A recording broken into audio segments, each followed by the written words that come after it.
Hola, en tus estudios de matemáticas anteriores al cálculo, seguramente aprendiste a resolver ecuaciones cuadráticas utilizando la denominada fórmula general de segundo grado o incluso por el método gráfico, igualándolas a la variable y, o tal vez aprendiste a resolverlas por métodos de factorización. Por cierto, de todo esto tenemos diversos videos como material de apoyo que puedes revisar en nuestro canal.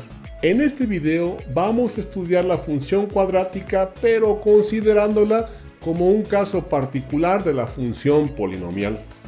Una función polinomial de grado 2 tiene la forma y o f de x igual a ax cuadrada más bx más c. Es importante que tengas presente que los nombres de cada término están relacionados a las funciones polinomiales. Esta función cuadrática regularmente está compuesta de tres términos que se ordenan de esta manera. Un término que incluye una x de segundo grado o cuadrática, que es la que le da nombre a la función, y que por supuesto no debe faltar en la ecuación, porque de lo contrario no sería una función cuadrática. Después, puede haber o no un término con una x de primer grado que se denomina término lineal, y finalmente también puede haber o no un término numérico que se conoce como término independiente porque no está acompañado de ninguna x. En general, te encontrarás que la mayoría de las explicaciones en todos los contextos están basadas en estos términos y conceptos. Recuerda que en matemáticas, como en cualquier otro lenguaje, las reglas y los nombres de cada una de sus partes son muy importantes. Ahora bien, cuando decimos que vamos a resolver una ecuación cuadrática, usamos métodos variados para encontrar los puntos donde la gráfica de la función corta al eje x. A estos puntos se les conoce como raíces de la función. Es decir, una raíz de la función y igual a f de x es un valor específico que toma la variable x que hace que se obtenga f de x igual a 0. Por esta característica, a las raíces de la función también se les conoce como ceros de la función, pues al sustituirlas generan precisamente 0 como resultado. Por esto, la interpretación geométrica de la fórmula general de segundo grado nos lleva a tres posibles situaciones que son consecuencia del denominado discriminante de la ecuación, esa operación que luego de asignar los valores de a, b y c aparece implicada en el interior de la raíz cuadrada de la fórmula.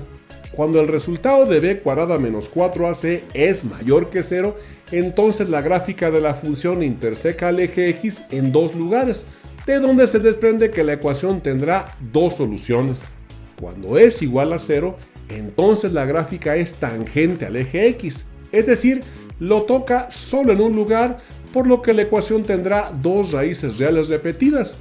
En términos sencillos, puedes entenderlo como que la ecuación tiene una sola solución concreta, pero cuando de esta operación resulta un valor negativo, se dice entonces que la ecuación no tiene solución en el campo de los números reales, es decir, que su gráfica no interseca al eje x. Esto implica que tendríamos dos raíces que se denominan complejas conjugadas con esta forma, donde se incluye un número real y uno complejo, pero este tipo de expresiones las analizaremos en otro video de nuestro curso. Sin embargo, podemos entender esto último como que la gráfica queda o bien por encima o bien por debajo del eje x, alcanzando su punto mínimo máximo antes de cruzarlo. Para ello, debemos tener presente que la gráfica de esta función que recibe el nombre de parábola abre lo que se conoce como su rama hacia arriba o hacia abajo, dependiendo del signo que tenga el coeficiente del término cuadrático a. Si a es positivo, entonces la parábola abre hacia arriba, y si es negativo, entonces abre hacia abajo. Cuando la parábola abre hacia arriba, entonces tiene un punto mínimo, que es justamente donde su gráfica desciende hasta un valor determinado de y para iniciar su ascenso. Por eso es que a este punto se le denomina mínimo de la función. Por el contrario, si abre hacia abajo, entonces ese punto será el máximo, es decir, donde iniciará el descenso de su gráfica. Para generar una expresión que nos permita calcular la abscisa de ese máximo o mínimo, podemos partir del hecho de que se encontrará en el punto medio del segmento que separa las raíces de la ecuación. Así que luego de aplicar la relación del punto medio de la geometría analítica, que nos indica sumar las abscisas y dividir el resultado entre 2, obtenemos una sencilla expresión que podemos asumirla como fórmula.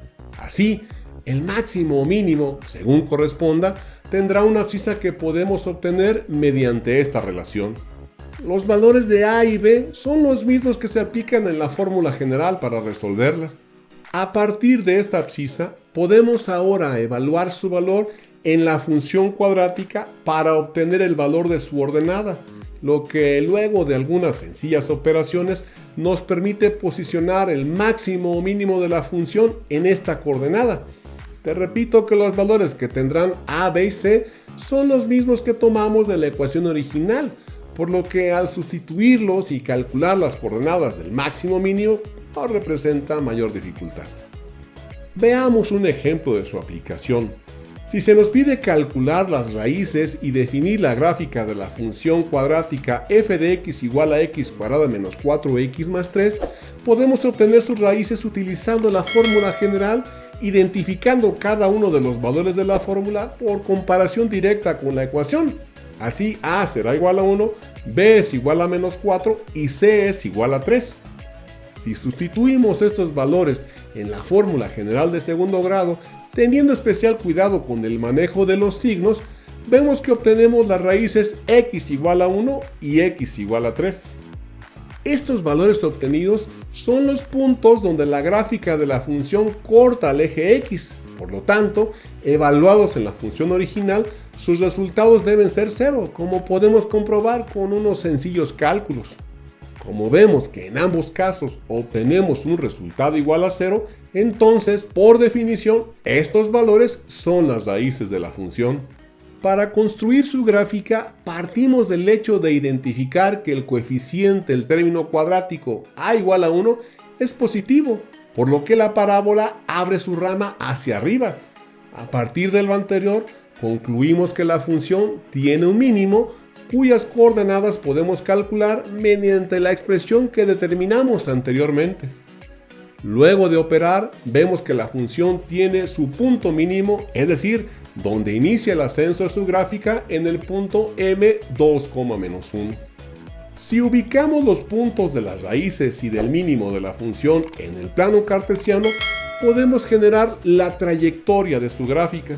Ahora bien, a partir de esta gráfica podemos obtener algunas consideraciones importantes. Como puedes notar, la parábola se extiende indefinidamente hacia la izquierda y hacia la derecha, lo que nos permite ver con claridad que el dominio de esta función es el conjunto de los números reales, es decir, no tiene ninguna restricción para valores de x. Sin embargo, para definir el contradominio, es decir, su recorrido en el eje y, observa que los valores de y para los cuales la función tiene gráfica empiezan en y igual a menos 1 y se extienden hasta el infinito positivo. Entonces, el contradominio de la función escrito en forma de intervalo decimos que es menos 1 cerrado, infinito abierto. Usamos corcheta al inicio para indicar que el valor frontera y igual a menos 1 también está incluido dentro del contradominio de la función. Podemos comprobarlo sustituyendo y evaluando x igual a 2 en la función, de donde obtenemos que su imagen es y igual a menos 1. Lo comentado en este primer video de nuestro estudio de la función cuadrática lo podemos resumir en las siguientes afirmaciones. 1. La función cuadrática puede o no intersecar al eje x en 1, 2 o ningún punto, por lo que sus raíces reales pueden ser 1, 2 o ninguna. 2. El dominio de la función cuadrática incluye a todo el conjunto de los números reales. 3. La función puede tener un máximo o mínimo dependiendo del signo que tenga el coeficiente del término cuadrático. Y 4. Una vez calculadas las coordenadas del máximo o mínimo, se puede determinar el contradominio de la función tomando como un extremo el valor de su ordenada, y según corresponda, el otro extremo será el infinito positivo o negativo, dependiendo de que la función abra su rama hacia arriba o hacia abajo. Construir una gráfica aproximada siempre será de gran ayuda para visualizar esto de manera aún más clara. Con tus pulgares arriba te agradezco que veas nuestros videos, te invito a que te suscribas a nuestro canal, nos regales un like y a que actives la campanita para que estés siempre atento a todas nuestras aportaciones.